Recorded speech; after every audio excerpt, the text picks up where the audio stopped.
1962, des archéologues ont découvert 5 navires en bon état de conservation au fond du fjord de Roskilde, au Danemark. Leur forme et l'association de rames et de voiles en faisaient des embarcations maniables et rapides, avec lesquelles aucun autre bateau européen ne pouvait rivaliser.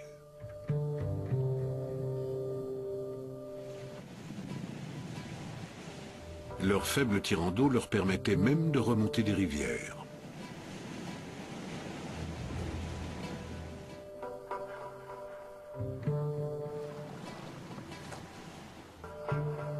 Le navire le plus long jamais construit, pas moins de 50 mètres, a appartenu au roi Olaf Tryggvason.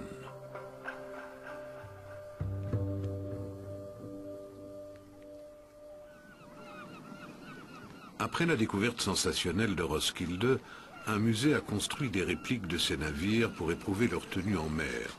Les charpentiers travaillent aujourd'hui sur un nouveau modèle.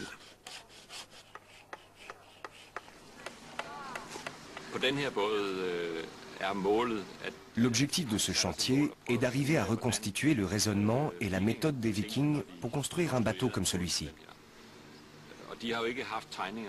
Ils n'avaient ni plan ni dessin et se fiaient uniquement à leur savoir-faire traditionnel et à un certain nombre d'astuces simples mais ingénieuses. On sait par exemple qu'ils utilisaient ce genre de rapporteur. Je me sers de cet instrument pour calculer l'angle d'inclinaison de ces pièces de bordage. Elles vont s'articuler tout au long de la quille. On a pris la mesure sur la coque d'origine et on tâche de la reporter de cette manière pour voir si la méthode est efficace.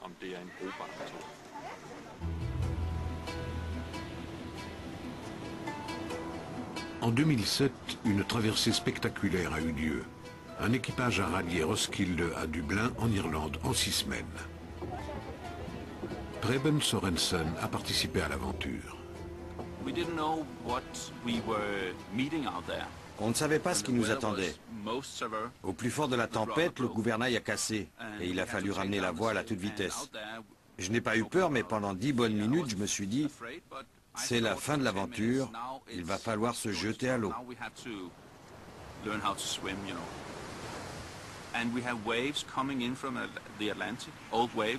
Imaginez cette petite structure confrontée à d'énormes vagues venues de l'Atlantique, avec à son bord un équipage dont la moitié est en train de rendre tripes et boyaux.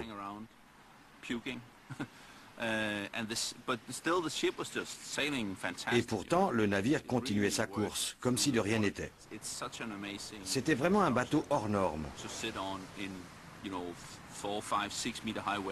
Malgré des creux de 4, 5, voire 6 mètres, il continuait d'avancer.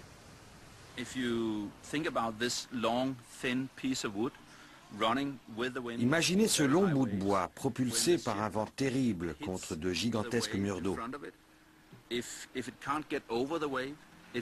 Quand la proue frappait la vague et ne parvenait pas à la passer, le bateau virait de bord et menaçait de chavirer d'un moment à l'autre. Alors les rameurs, assis à l'avant, devaient se précipiter à l'arrière pour stabiliser la coque.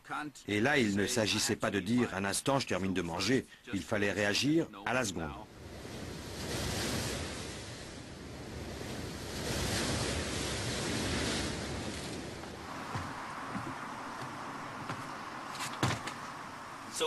Voilà, c'est sur ce banc que j'ai passé plusieurs semaines de ma vie.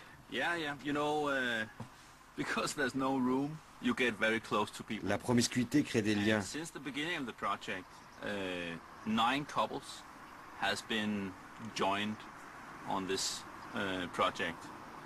Et depuis le lancement du projet, pas moins de 9 couples se sont formés et 2 bébés sont nés.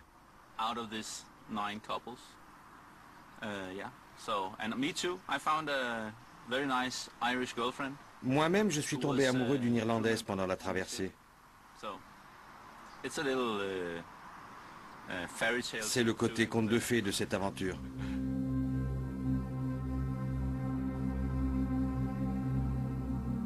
Les navires conduisaient les Vikings jusque dans l'au-delà.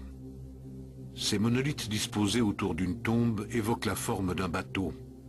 C'est avec ce navire que le guerrier mort rejoindra la table d'Odin au Valhalla.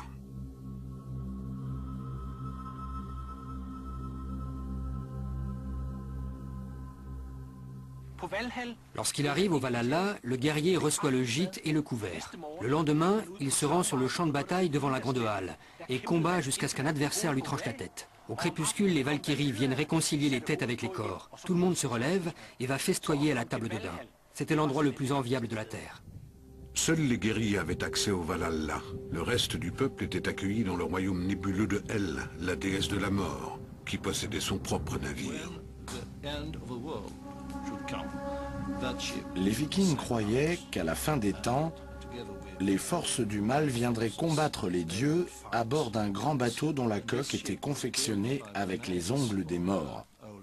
Voilà pourquoi ils prenaient toujours soin de se couper les ongles à ras.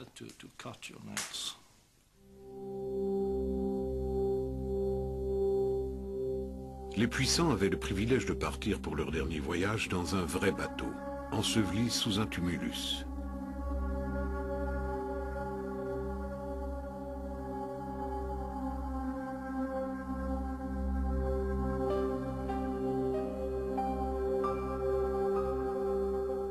Le musée des navires vikings d'Oslo abrite l'une des plus belles pièces connues découvertes à Oseberg.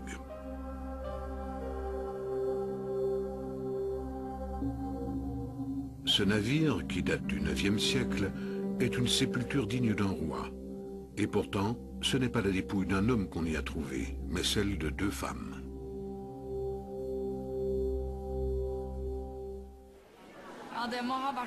Ces femmes étaient certainement très riches et influentes. Elles devaient occuper une place éminente dans la société. Peut-être même faisaient-elles partie de la famille royale, ou jouaient-elles un rôle politique important. On pense aussi qu'elles avaient une fonction religieuse. Selon la théorie la plus répandue, il s'agirait de grandes prêtresses, capables de communiquer avec les dieux. Le navire d'Oseberg contenait un véritable trésor. On y a découvert des chariots, des traîneaux, des meubles et des objets domestiques. Mais l'identité de ces 2 femmes demeure un mystère.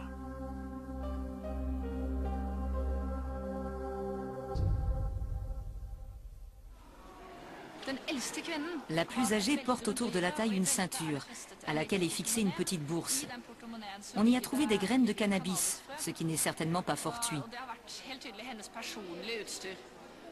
Il est probable qu'elle se servait de cette plante pour entrer en transe et communiquer avec les dieux.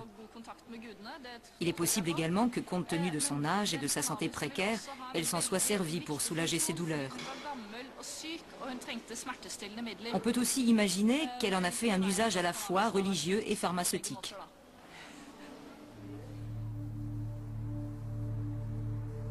Le thème du navire qui rejoint l'au-delà se retrouve sur de nombreuses pierres sculptées découvertes sur l'île de Gotland, en Suède.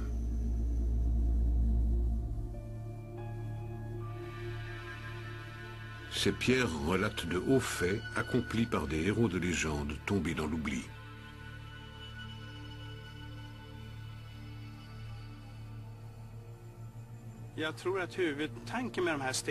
La fonction de ces pierres sculptées était essentiellement commémorative. On les érigeait en mémoire d'un défunt qui n'était pas nécessairement enterré là, mais qui avait pu mourir à l'étranger.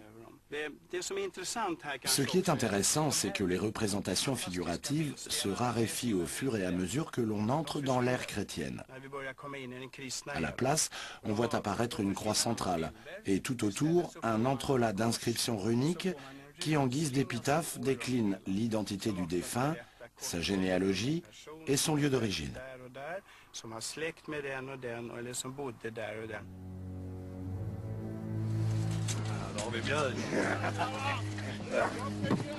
Au IXe et Xe siècle, toute l'Europe du Nord tremble à la seule évocation des Vikings.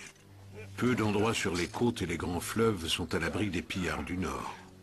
En 845, les Vikings dévastent Hambourg. Ils surgissent sur la Loire et fondent sur Nantes, Rouen, Anvers, et par 2 fois Paris et Cologne. Ils remontent le Rhin jusqu'à Mayence. Les Dracars poursuivent leur avancée jusque dans le sud de la France, le Portugal, l'Afrique, l'Italie et enfin Constantinople.